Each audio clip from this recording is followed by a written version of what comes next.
Yeah, first off, second signing day period for us. I believe we have four additions right now. Still waiting on one that's going to come through. Two really good linebackers. Linebacker Brent Washington, right there from Rockmart High School. Linebacker Jacoby Jones from Mary Persons. Signed a quarterback DJ Murray out of Mainland High School in Florida, and then Avery McFadden's a guy that we didn't announce actually earlier because he wanted to wait until the second signing period to kind of have his day. So Avery McFadden out of South Carolina, out of Hillcrest High School. Going to add one more today.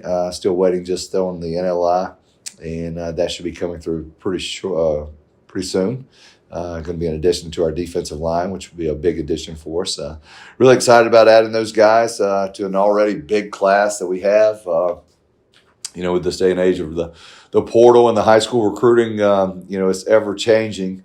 But I feel like we've made huge strides. The needs that we identified with our football program have been met, and now it's up to go out and develop these young men and get them where they need to be.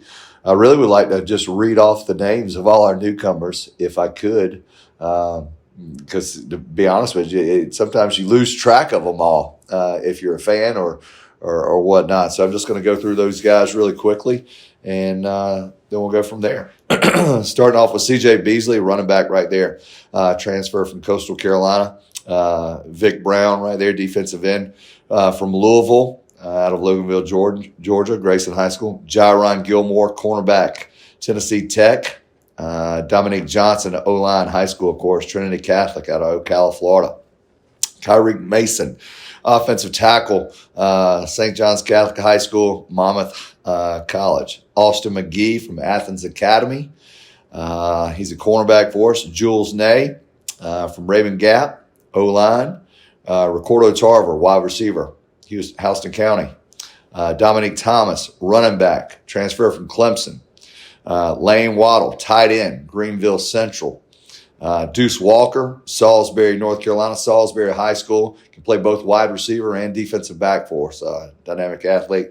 And then Demaine Wilson, linebacker, Pompano Beach, Florida, Coconut Creek High School. Transfers that we have right here, Joshua Black, O-line from Louisville. DeQuarius Brown, Big Mike right there from Newberry College, offensive tackle. We have Zach Gibson, quarterback from Georgia Tech. Jacoby Jones right there from Mary Persons, like I said, Avery McFadden. Derry Maxey III from Coastal Carolina. He's a safety for us. KD McDaniel from Tift County, UCF, Central Florida. Talked about DJ already. Martez Thrower. He's a linebacker from Kentucky. And then Kenyatta Watson from Georgia Tech. He's a cornerback for us. So big signing class, a lot of needs met. Still a few more additions that we're going to have. Like I said, in this day and age, you never know what could happen. So we're looking to add to another round, probably coming in May, a few guys. So exciting time. You staying busy. Recruiting never ends. It used to never end. Now it never ends. So we're just still doing our best to, handle the roster and add the needs that we desperately need. How has the challenge evolved over the last few years of building and maintaining a roster? I don't know if anybody kind of handles the challenges of it. You kind of have to sit back and see what happens. We had two additions or two subtractions of our roster go in, 3 weeks after school started here in the second semester, which is, it's hard because you think you have your roster set, and then all of a sudden 3 weeks into the semester, two young men walk in and leave your football program, and now you have to go, hey, now we've got to add two more guys. And so you start the whole process over of identifying and looking for the positions of need, and then that just leads towards your May signing period, the next transfer portal. It's a continuous process. If you don't stay on top of it, you would just get lost. The transfers you didn't bring them in to sit, did you? They came into play. Everyone that we brought in as a transfer has an opportunity to play. And when I say play right away. Ultimately that's what you have to do. It doesn't make any sense to bring in a transfer or whether it's a junior college player to sit You want them to come in here and have the ability to play for you and play right away. Otherwise, I would go out and sign every high school athlete I could. But that's not the case in recruiting now. You lose huge positions on your roster. You have to replace them with experienced guys. Otherwise, you get lost and you have a lot of setbacks. You can't replace them with young guys. You got to replace with experience. Was there one or two positions you feel you're really good about having addressed? Every football coach feels like they've addressed each of their positions as well as they could. It's hard to say right now until we go through spring practice. And, spring practice is starting up next Tuesday. Once we get those guys in there, probably 6-7 days into it, we're going to know if we've done the right thing or not.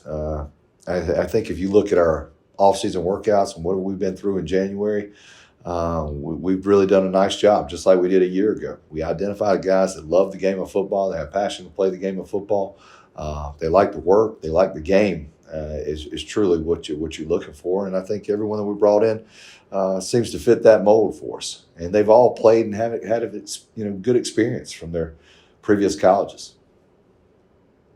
The fact that you guys have been so successful getting to bowl games every year, has that helped you get into some of the state high schools around Georgia a little bit easier? Let me tell you, anytime you have, I think we played on national TV 8 times a year ago, and then to top off the bowl game, I probably had more people talk to us about our bowl win than the previous 3 that we had, because it was in a dominating fashion. I think everybody understood that we had lost quite a bit of production off our football team, and then the way we went out and executed, they were like, "Coach, what? Y'all must be doing something right, because those guys just stepped in and almost." He said, "A lot of people said they looked better than what you already had." I said, "Well, it did." And but yeah, anytime you have a bowl win, you end on a successful note. That always helps.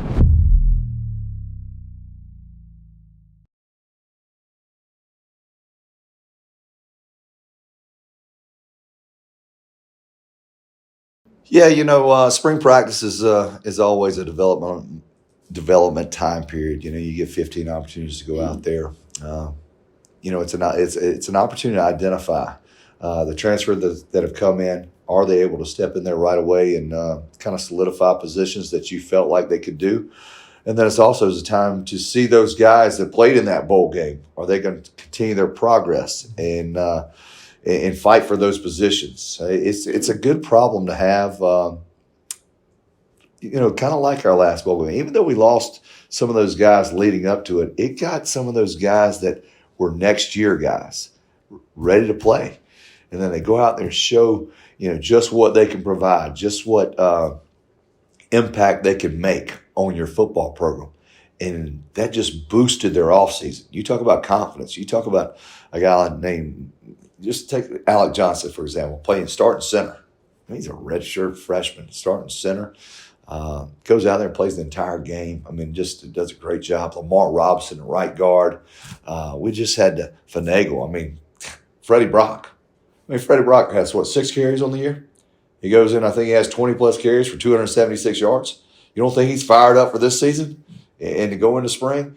And it was all across the board. So that's what's fun about this. You see what you have, and then now we get a chance to go coach them up 15 more days and go compete.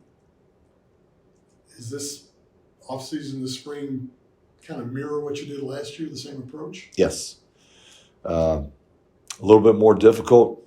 And when you look back on last year's spring, we had I won't say a whole lot of changes need to be made, but there was a little bit more of the toughness had to be brought out of them, the mentality of not giving in, how we had done the previous year. Our football team is far beyond much better than what we were last year this time. When you look at our workouts, when you look at the things that we have done in the first month of this off season, they far and exceeded anything they did a year ago. That's incredible, because I thought they made huge strides last year. But, the things we're doing this year are they're blowing it out of the water. So you're not having to start at point zero again. You're starting. You never start at point zero, but there's some things that you want to change, some things you want to fix, and I think our football program right now is sitting right where we need it to be. You mentioned the offensive line and how they kind of propel those guys forward. Is that suddenly a spot of strength on the team? You still got to see. Yeah, you still got to see. Like I said, the bowl game was a good indication of what we do have coming up and coming back. We still have to progress. Our running back room went from really a single guy in that room in Freddie Brock, and now we've added two major running backs for that room. So we've just reloaded that area. I'm excited to see all those backs. I'm excited to see Freddie take the next step in his career and run with it. And then you got Beasley, and you got Don that just walked in here from Clemson, and they're two tremendous athletes, strong backs. Our tight end, Waddle, that we signed, he's going to be a special. I don't know. To be honest with you, I really don't know how he's here. I just want to be honest with you. But he's a big-time athlete. I mean, he's 6'4", he's 245 pounds. He can run, he can catch, he can compete. He does not look like a high school kid at all. Well, tell me about the quarterback, because you went from having a guy who's been here for 3 years to now nobody that's been here. I guess nobody's taking a snap at quarterback that's on the roster. All right. So, yeah, this spring will probably be the most interesting storyline behind the spring is going to be the quarterback position. We signed DJ, and then, of course, Zach's coming in here from Tech. So Braylon's got to step up, but that's going to be the storyline. The quarterback's always the storyline, and that's what we've got to see. That's where we've got to excel. That's where we've got to grow and develop, and we've got to improve the most on. But right now it's a huge open market right there. But we're going to go out and push them and see who's going to man that ship and take over the reins. What did you like about Zach that you intrigued him got him to come to Georgia State? Great leadership. And I think Zach's he's a guy that wants to work hard. I mean, he's a guy that's come in here and really taken over. It's hard to transfer in and become a leader right off the bat, but that's what he tried to do, and that's what he is doing now. He's an extremely hard worker. He's extremely very diligent in the meeting times. He wants to know any and everything. Honestly, he's a little bit annoying. He's coming around all the time. He's like, "Hey, coach, you got time for this?" And coach for night. But he's been a real plus added to it this offseason. We're doing this thing called Prowl Week right now, and I drafted him on my team, so he's with my team, and it's not easy to go through this week. It's a process where you test everything about yourself, and he's going through it and doing a really nice job. Well, it seems like you guys always lose your best runner, your best wide receiver, and you lost a few of those. Who's going to be the guy who's going to have a chance to step up and be the lead dog? Great question. I think Stretch, Ja'Kiah's Cradle, it's time. It's time for him. You saw CT Thompson have a big bowl game. Those guys they're ready to go. They're ready to go. So, that's going to be another storyline to watch and see in the spring. We've got quite a few. Excuse me. What are the questions or on defense that you want to look at this spring?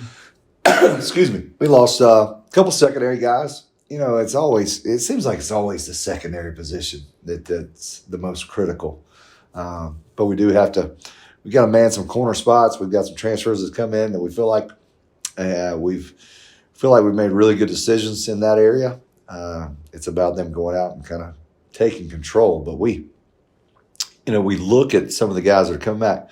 Isaiah Guy is a guy that played really well for us, played really well in the bowl game.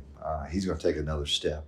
Jeremiah Johnson, that's already on our roster, that's been here, is now ready to take the next step. But I think the transfers coming in right there in that secondary position is something that we're looking to find out who's the best of the best.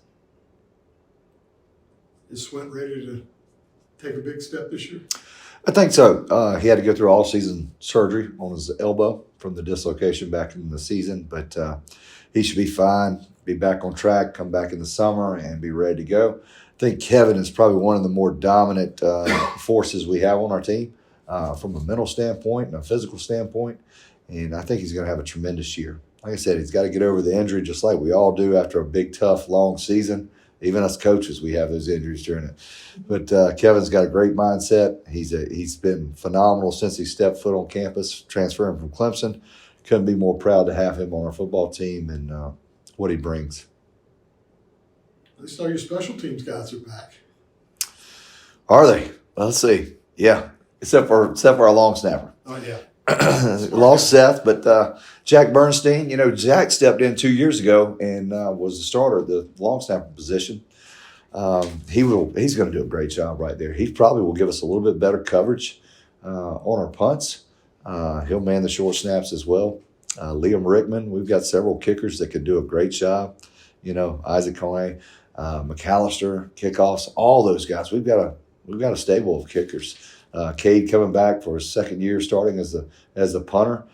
We got to get it better in that area and be a little bit more efficient in punting the football and net punting. But I'm pleased that all those guys are back.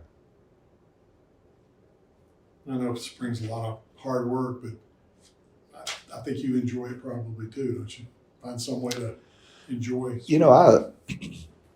I'm a coach, so anytime you can coach and you're on the field, that's the most enjoyable time of the year. To be honest with you, I mean that's really fun. I really enjoy working out with our team right now. I mean, I think that's they see me work out. They get to see me push and strain and struggle, and I get to see them do the exact same thing. And then we make growth as a team from a camaraderie standpoint. But I love just being on the field with our football team. I think last year, and you can probably ask anyone on our staff, last year was one of the more fun times I've had in coaching. We just had a great team. They were fun to be around every single day. It was sometimes you get out there and practice is like pulling teeth, but it wasn't a year ago. We have that same kind of feel right now.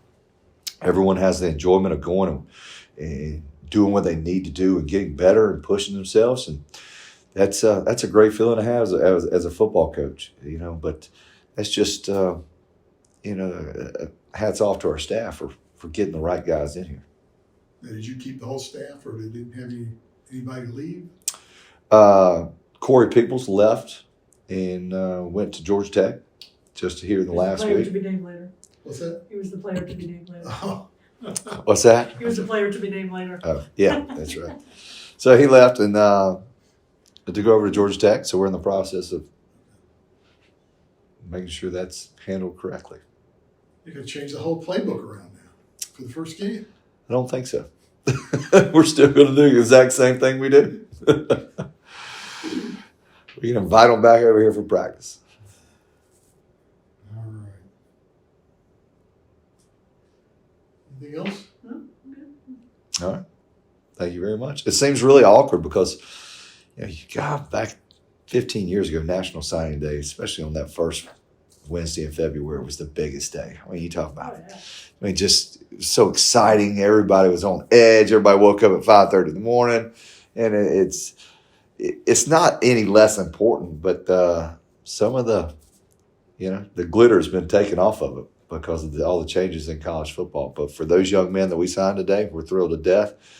Just as happy as if they would have been signing that first signing period, and we're glad they're coming to Georgia State.